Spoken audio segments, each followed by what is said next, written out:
బాలీవుడ్ పాటల రచయిత, సింగర్ మనోజ్ ముంతషీర్ ఆధ్వర్యంలో సాయంత్రం 5 గంటలకు హైటెక్స్‌లో ఎగ్జిబిషన్ హాల్ 4లో 'మేరా దేశ్ పహలే' అనే ఒక musical saga and theatrical play ప్రధాని మోడీ అన్‌టోల్డ్ స్టోరీ పేరు మీదతో నిర్వహిస్తున్నారు. తుల్ల వీరేందర్ గౌడ్ మనతో ఉన్నారు ఈ విషయాలు చెప్పడానికి. సెప్టెంబర్ 30 తారీఖు నాడు సాయంత్రం 5 గంటలకు మనోజ్ ముంతషీర్ వారి ఒక అద్భుతమైనటువంటి థియరిటికల్ ప్లే ఇక్కడ హైటెక్స్లో జరగబోతుంది.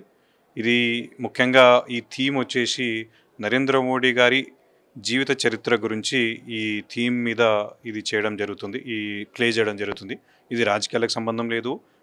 ఇక్కడ కూడా మేము పార్టీ పరంగా కూడా పెద్దగా మేము ఓన్లీ వాలంటీర్స్గా వస్తున్నాం తప్ప ఇది ప్యూర్లీ మనోజ్ ముంతషీర్ గారు వారు ముందుకొచ్చి వాళ్ళు తయారు చేసి చేస్తున్నటువంటి ఒక అద్భుతమైనటువంటి ప్లే. ఇప్పటికే 3 చోట్లలో ఢిల్లీలో, ముంబైలో, అదేవిధంగా రాజ్కోట్లో అద్భుతంగా ఇది కావడం జరిగింది. 4 మన బీహార్లో కూడా కావడం జరిగింది.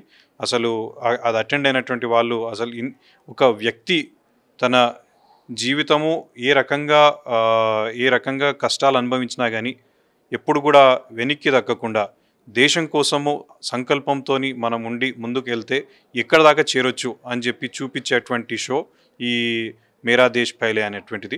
కాబట్టి ఎవరెవరైతే ఈ షో చూద్దాం అనుకుంటున్నారో దయచేసి ఆన్లైన్లో మీరు రిజిస్టర్ చేసుకోవడానికి దీనికి అవకాశం ఉంది.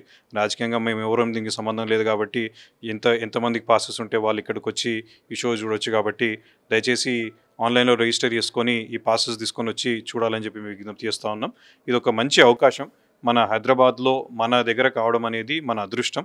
ఇది ఒక అద్భుతమైనటువంటి థియరిటికల్ షో. ఇదేదో ఉట్టి పాటలు పాడడమో లేకుంటే స్పీచ్ చేయడమో కాదు. ఇది ఒక థియరిటికల్ షో, చాలా అద్భుతంగా ఉంటుంది. కాబట్టి ఇది చూడ్డానికి కూడా మనకు అదృష్టం ఉండాలి. అలాంటి షో ఈరోజు మన మధ్యలో హైదరాబాద్లో అవుతుంది. కాబట్టి నేను వారికి, మనోజ్ ముంతషీర్ గారికి మనస్ఫూర్తిగా ధన్యవాదాలు తెలియజేస్తా ఉన్నాను హైదరాబాద్లో చేస్తున్నందుకు. గతంలో ముఖ్యమంత్రులు కానీ మాజీ ప్రధానుల బయోపిక్లు సినిమాలుగా కథల్లాగా వచ్చాయి కానీ ఒక మ్యూజికల్ సాగా థియేటర్ ప్లేగా ఏ ప్రధానికి దక్కలేదు. అంటే అటువంటిది ఏది రాలేదు. ఎలా అనిపిస్తుంది? అంటే ఎలా ఉంటుందండి, ఎప్పుడు ఒక యుగ పురుషుడు మన కాలంలో ఉన్నప్పుడు న్యాచురల్గా ఎన్ని రకాలుగా అయితే అన్ని రకాలుగా వారి గురించి మనం మాట్లాడేటువంటి ప్రయత్నాలు మనం చేస్తూ ఉంటాం.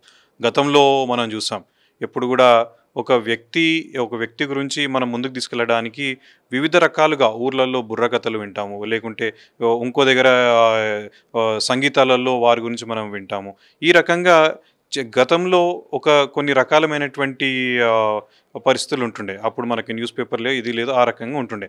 ఇప్పుడు మనము వ్యక్తుల గురించి మనం తెలుసుకోవాలనుకున్నప్పుడు బయోపిక్లు కానివ్వండి ఆ రకంగా ఉంటాయి. దాంట్లో ఇప్పుడు కొత్తగా థియరిటికల్ ప్లే అనేది యాక్చువల్గా ఇది కొత్త ఏం కాదు, ఎప్పటి నుంచో జరుగుతుంది. మనం బయటికి వెళ్ళినప్పుడు మనం బాంబేలో చూస్తాం, హైదరాబాద్లో కూడా మనకు రవీంద్ర భారతిలో ఇలాంటి ప్లేసు అవన్నీ కూడా జరుగుతూ ఉంటాయి. అయితే మోడీ గారి గురించి ఇంత పెద్ద ఎత్తున చేయడం అనేది మొట్టమొదటిసారి. అది ఒక ప్రధానమంత్రి గారి గురించి ఇంత పెద్ద ఎత్తున చేయడం అనేది మొట్టమొదటిసారి. నేను కూడా ఇంకా షో చూడలేదు కాబట్టి ఏముందో దాంట్లో తెలియదు. కానీ ఇప్పుడు నేను జస్ట్ విన్నది, నేను యూట్యూబ్లో చూసిందే చెప్తా ఉన్నాను. అసలు అది చూస్తుంటేనే అనిపిస్తుంది ఎప్పుడెప్పుడు ఈ షో ఉంటుందా, ఎప్పుడెప్పుడు నేను వెళ్ళి చూడాలా అనే ఒక ఆరాటం నాలో ఉంది.